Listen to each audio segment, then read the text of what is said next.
Mr. Speaker, and we truly believe and always have believed there is a right to the founding principles of this party. Western separation, big topic right now. Welcome back to Moose and Loose. My name's David. Today we have a huge gathering outside of the Alberta Legislative Building in Edmonton. Albertans are not happy about being screwed over year after year, decade after decade in Canada. And now may be the time they push for official separation from Canada. Will Saskatchewan follow? Will British Columbia follow? Let's jump into this. Starting this one off with polling data, we've got David Coletto from Abacus Data. 1,500 people surveyed said, if Justin Trudeau had been the Liberal leader in this campaign, how would you have voted? 46% Conservative, 28% Liberals, 12% NDP, so NDP getting back their support. This doesn't make a Conservative feel any better. I don't deny these results, though. I think this is accurate. We've got this comparison graph on Polymarket showing next Prime Minister of Canada versus in Australia, and the exact same thing happened. Both Conservative parties went down after Donald Trump started the annexation 51st state talk. Both Liberal parties went on to win. Something else that's interesting is both opposition party leaders, Pierre Poilievre and the one in Australia, both lost their ridings too. We got a photo here of Mark Carney and Wab Kinew. I've been hearing rumors of Wab Kinew wanting to sniff around for the NDP leadership. What we do know is NDP supporters love Wab Kinew. Will he want to jump into that? Who knows? And speaking of NDP, we've got Alberta NDP members vote for option to opt out of federal party. And that's what we're talking about here today is Alberta separation. This seems like a real possibility, at least for Alberta, maybe Saskatchewan. When you have stuff like this, Senate seats by province, you're getting 6-6-6-6, and then Atlantic Canada has 10-10. The representation in Canada is just not fair. It really isn't. Table Salt broke this down. You have the amount of people per seat. So in Ontario, there's 117,000 people for every seat. 108,000 Quebec, British Columbia, 116, 115,000 per seat in Alberta. But as we get down, Prince Edward Island, 38,000 people per seat. Unfair representation. So basically, Prince Edward Island should have 2 seats, not 4. Newfoundland, Labrador, New Brunswick, all these need to be divvied up in a different way that gets them around 110, 115,000 to make this fair in Canada. And that's why we're seeing stuff like this. So massive rally in Edmonton today in support of Alberta separation. Bigger rallies than you'd see Mark Carney pull. The people have had enough. The sound reverberated off the stone walls of the Alberta Legislature building. Hundreds supporting the separatist movement gathered in Edmonton, denouncing federal policies. We have been dominated by Eastern politicians and Eastern politics. Our resources have been landlocked. And pushing Alberta's autonomy. If I have a vote, resounding yes. An Angus Reid poll conducted before the election found 30% of Albertans would vote to separate from Canada if the Liberals were re-elected. This week, Premier Danielle Smith introduced legislation making it easier for voters to force a referendum. A group is mobilizing the public to register their intent to vote yes on that referendum. I believe we've reached about 100,000. With the rally happening in front of the legislature, Indigenous groups are also here expressing their discontent with talks of separatism.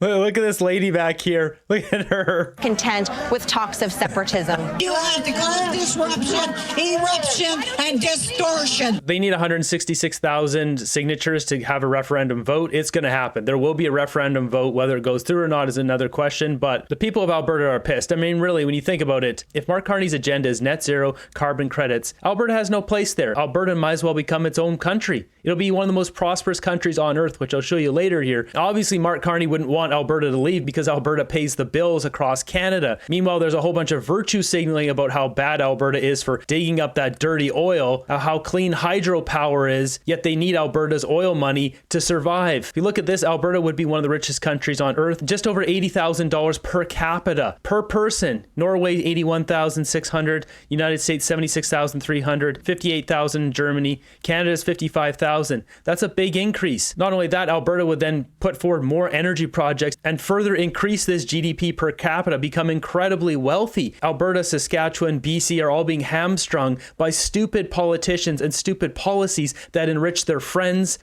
businesses, their own stock interests, not the citizens. I mean, look at this graph here, indicating if the country is moving in the right or wrong direction. There are so many liberal sheep in this country. So if we look at The green here is the right direction. The blue is the wrong direction. They switch out Justin Trudeau and Mark Carney, and suddenly the wrong direction is going down, the right direction skyrockets. The problem is nobody researched Mark Carney. They're not watching videos here on YouTube from people like me or other creators. They just thought he's a banker. He must be good. He must be smart. He must be ethical. They're in for a reality check. I mean, look at this. People are no longer eating in McDonald's because people are too broke. McDonald's store traffic falls unexpectedly as diners grow uneasy about economy. I mean, we've got charts like this coming from the Fraser Institute showing Alberta's net contribution to Ottawa is more than $244 billion from 2007 to 2022, dwarfs contribution from any other province, $244 billion. Meanwhile, Quebec sucks the cash from Alberta and then virtue signals about their hydropower. Meanwhile, Quebec could be very rich. They choose not to be. This chart here shows Western separation summed up. You've got Alberta, BC, and Saskatchewan all wrapped up in the top four here. And if Saskatchewan was able to pursue all their energy wants and desires, they would be up in the positive as well. Does anybody here really think things are going to be different this time?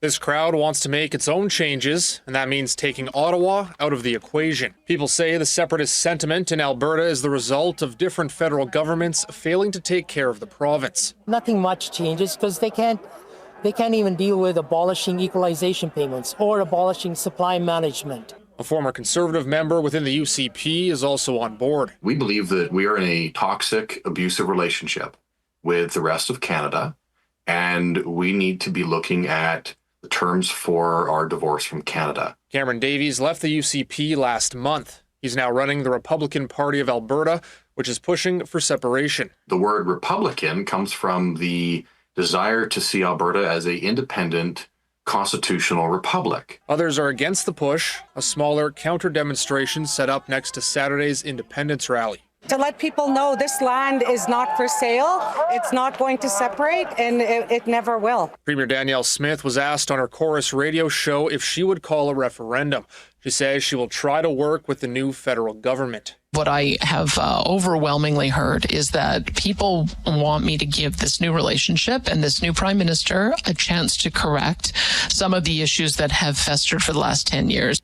Danielle Smith has been very, very, very patient. But it's at that point where enough is enough. If the federal government doesn't want Alberta to be prosperous and Canada to be prosperous, then why would Alberta stay a part of Canada? This is the point where it's like, careful what you wish for, because now Alberta wants to leave. Smith said she talked with Prime Minister Mark Carney Friday and called the conversation a positive first step. But Smith adds talk needs to become results. We have to see action, and that is what I will be pressing for. What I was encouraged by is that he is very clear about wanting to establish economic corridors. A possible olive branch in what is still a shaky relationship. Mark Carney's not going to reverse his life's mission here of net zero. It's just not going to happen. We got this report coming from the Angus Reid Institute, so there's a bunch of data in here. Ones like this percentage of people who agree their province is respected by the rest of the country. This is going back September 2016, January 2019, 2024, and 2025, so just recently, showing the percentages. In BC, it's dropped from 77 to 62. Alberta has gone from 45 to 24. Saskatchewan, 57 to 25. People feel disrespected. Furthermore, we have percentage of who agree their province is treated fairly by the national government. BC's dropped 61 to 53. Alberta has stayed the same, although it's fluctuated a lot here. I mean, you can see 36 down to 17, 32, 30, 36. Saskatchewan, 40 to 31. This poll here done in 2019, so we're talking 6 years ago, who would be in favor or opposed to your own province joining such as a Western separatist movement? What we're seeing here is dark blue is strongly in favor, moderately in favor is this light blue, moderately opposed, and strongly opposed. So if you add up these two, that's 60% in Alberta. 60% of people either strongly or moderately favor leaving. Even if half of the people here moderately favor, that brings us up to 46% of people that would want to leave, and maybe it's more than that, making a 50% referendum vote very likely. Saskatchewan too, add these two together, 53%. Even in BC, you can add the two together and you have 35%. David Eby having an absolute meltdown anytime this comes up. He doesn't want this to be talked about at all. Now we do see 43% of people not in favor. Basically, if we just cut off the greater greater Vancouver area, you'd see this drop drastically. So there is a real movement here. People are sick and tired of it. There's multiple petitions being signed. We've got this, Calgary, Let's Talk Freedom and Prosperity Through Independence, multiple speakers, different events going on, the people coming out as we saw. We've even got Kevin O'Leary on American television talking about this. Two-part question, what's going on in Alberta? And two, how stiff of a climb does Carney have to get his economy in the right direction? Well, he started right out of the gate in the wrong direction. He added more carbon taxes to the business. That's the first thing he did. People were shocked. That's what made Alberta crazy. They just don't get it. And I don't get it either, frankly. The economy will continue to decline, and there'll be an election soon. You got to remember something about the parliamentary system in Canada. He did not win a majority. He won a minority government. And if you look at the history in Britain and Canada and other places with parliamentary structure, a guy that comes in that doesn't win a majority, he gets whacked pretty soon, probably 12 to 18 months. So I don't think this guy gets it yet. He's going to have to work pretty hard to win over the Albertans. And I'm not. The key question, though, is will he be able to flip some NDP over to the Liberal side and get that majority? Then it doesn't matter. He'll have his 4-year mandate. Not sure it's going to happen.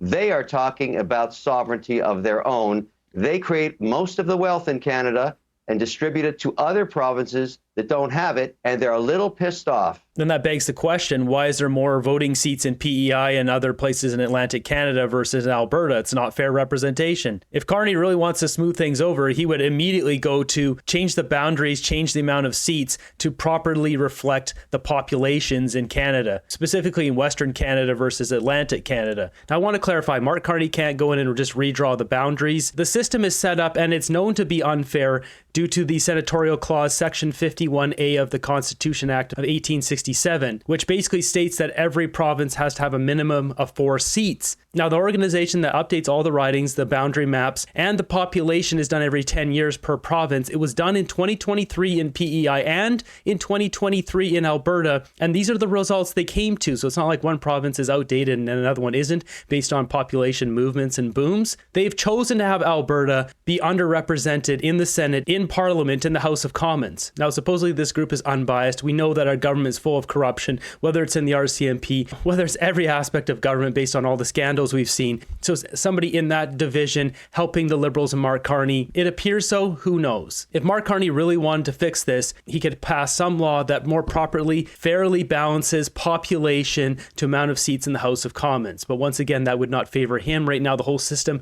is set up to favor the Liberals. Whether it's the ridings, the unelected Senate, and the mainstream media, everything works against the people in this country and indoctrinates people to be Liberals. So Scott Moe was asked about this, and here's what he had to say. Mr. Speaker, there is this straw man argument really that is being put forward, Mr. Speaker, that it's either the status quo or separation. Well, the government of Saskatchewan is not interested in separation, and the government of Saskatchewan certainly isn't interested in the status quo either, Mr. Speaker. Here. Status quo where our province is being treated unfairly by a federal government for close to a decade now, supported every step of the way by the NDP, Mr. Speaker, and what we saw. We saw in this most recent federal election was 65% of Saskatchewan people didn't vote for that status quo either, Mr. Speaker. But it is not a straw man argument where it's status quo or separation. We don't like either of those. We think there is an opportunity, Mr. Speaker, and we truly believe and always have believed there is a right to the founding principles of this party, that there is an opportunity for Saskatchewan to continue to grow and prosper in its economy, to grow its population, grow our communities, reinvest back into those communities, all within a strong, united nation of Canada. Scott Moe advocating to grow Canada. Danielle Smith not taking a strong stance on wanting to separate right now either. These are the smart, political, responsible things to do, but the people will decide with these votes, with a referendum. If the people want to separate in Saskatchewan, then I'm sure Scott Moe would start to get behind that. When it comes down to it, it's what the will of the people wants. Meanwhile, at the LCBO, we've got elbows up stumbling juice. This is the dumbest thing ever. Come on. This is greasy marketing trying to capitalize on the situation. Also in the news, we've got Maxime Bernier considering running a PPC candidate in Battle River Crowfoot against Pierre Poilievre. What a dirtbag. This freeloader shows up every 4 years to campaign for the PPC. That's all he does. Goes back to live in Florida. There's never any leadership review for him. That party doesn't have legislation or rules to change leadership. It's not a real party. The PPC is not a real party. Next up, you got to check out this video coming from Dallas Brody, former BC Conservative, that whole blow up where she got thrown out, a couple others left. Well, listen to this. David Eby has a complete meltdown in BC Parliament. Vancouver, Good morning, Mr. Speaker. According to a recent poll, the number of British Columbians wanting BC to leave Canada has grown from 20 to 28% in a little over 1 year. 2 weeks ago, the Premier said that he hates this discussion and that he wants it to stop. These anxieties are real. Mr. Speaker, with the election of Mark Carney, concerns may continue to grow. Will the Premier commit to acknowledging and engaging in meaningful consultation with this growing community about how to restore their hope in the future of this province and in our great country? I don't know if BC would ever get to a 50% on a referendum vote, but there is definitely a lot of people here in British Columbia that want to go with Alberta and Saskatchewan. Thank you, Honourable Speaker. I am very excited to work with the new Prime Minister of Canada, Mark Carney. What he is saying about his commitment to trade corridors, to energy corridors, to supporting clean energy, consistent with a bill that was recently introduced to the House from the Minister of Energy around our electricity system here in the province and our support for the province of Alberta. It's always clean energy. It's never oil and gas, things that actually pay the bills. It's always magical energy projects like unicorn farts that David Eby wants to invest in. Alberta to help them decarbonize, for our support to the Yukon, support to major projects here to reduce carbon pollution, grow our economy, his support for critical minerals and mining, and the mining proposals we have going forward, the new mines we're opening here in the province, his commitment to make sure people get the training that they need, very consistent with our government's commitment to ensure people are trained for the jobs of the future, but most importantly, for his commitment to all Canadians, that we are going to stand on our own 2 feet, that we will not be apologists to Donald Trump and his 51st state agenda. Because what we're seeing is people who want to flee the United States and come to Canada. We want to welcome them here. We want to stand strong as an independent and sovereign country. And I look forward to working with the Prime Minister and all my colleagues across Canada on that. He wants to bring in all the left-wing wingnuts from America into British Columbia. This is absurd.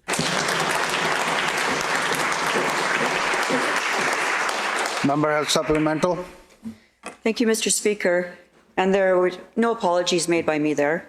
The Premier says he supports Team Canada, but has done nothing to address the greatest threats to our unity. Political interference by the Chinese Communist Party. Ding Guo, David Eby's advisor, directly connected to United Front Work Department, a group controlled by the CCP. As we see on my chart here, I still have to fill out the Chinese section here. I'm missing a lot of stuff, but Ding Guo, David Eby's advisor from United Front Work Department, also connected to these other people, Xi Jinping. The fragmentation of BC by over 200 bands, each asserting its own sovereignty, and the strangulation of our economy by powerful US-funded environmental groups and other hostile powers that are active in BC. British Columbians are losing hope, Mr. Speaker, and so I ask again, will the Premier engage in meaningful consultation with this critical group of people in British Columbia? It's funny that pop up there, hey babe. That's from the original recording here. Speaker, this member is incoherent and consistently racist posturing in this House against Indigenous and First Nations that do in fact have rights and sovereignty in this province. Shame on me.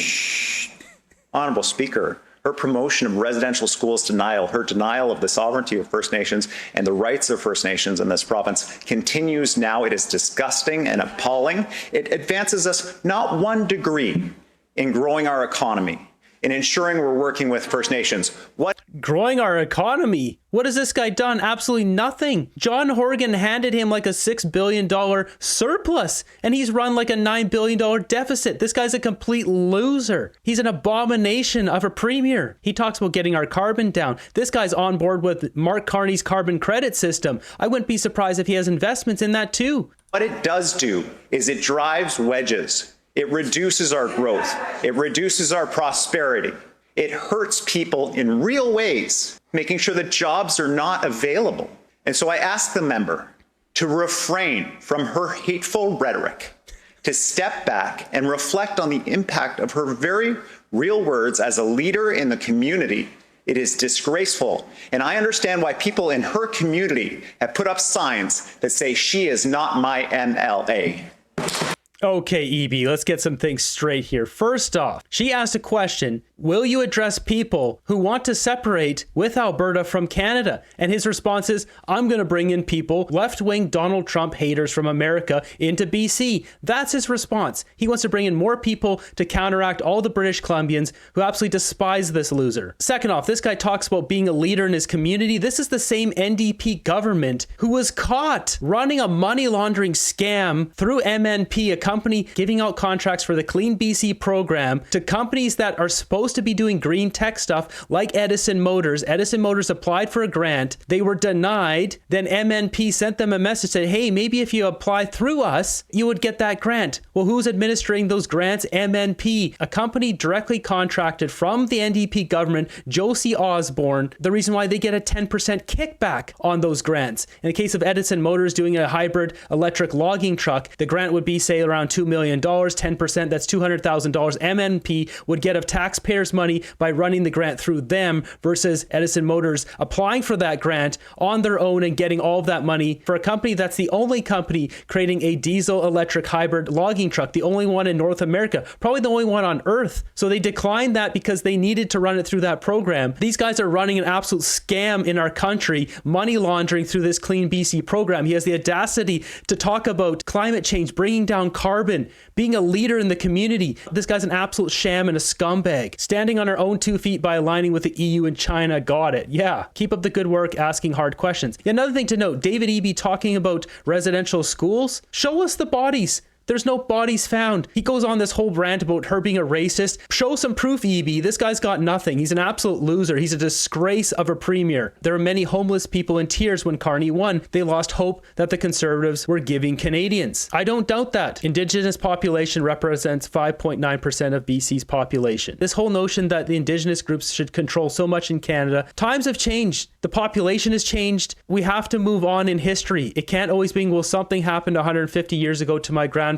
so because of that, don't pay the same taxes, get different rules, get different laws. I'm sorry, but this is out of control. I mean, in the summertime here where I live, there's a reserve, and they can burn as much wood they want when it's 35 degrees outside, which can burn down the entire town. That's absolutely stupid. There needs to be laws for all of us, not special laws for First Nations and special laws for the rest of Canada. I understand recognizing what happened with the residential schools, for sure. That stuff was terrible. But there's got to be a certain point where it's like, well, something happened to my great-grandfather, my great-great-great-grandfather, therefore I should get extra, therefore I should get extra. That has to stop. Otherwise, what's going to happen is, if Canadians don't get prioritized in Canada, they will leave. They will go to America. They will go to other countries. Huge support from Albertan. I saw the entire video and wanted to stop by. Please keep going with these common sense questions. How can David Eby call an MLA a slur without being censored and expelled? Yeah, he should be tossed out. He didn't really answer the question. No, he didn't at all. He sold us out to the WF. He answered the question like a true Marxist. He has zero intention of engaging them. Things are pretty spicy. I mean, clearly David Eby doesn't want to engage on that at all. He doesn't like the idea of people pushing back about his horrendous leadership, if you want to call it that. And what's going on with Mark Carney is very bizarre. The way he's approaching things, openly welcoming Pierre Poilievre to have a by-election as soon as possible. There's some people saying that Pierre is taking that riding in Alberta so then he can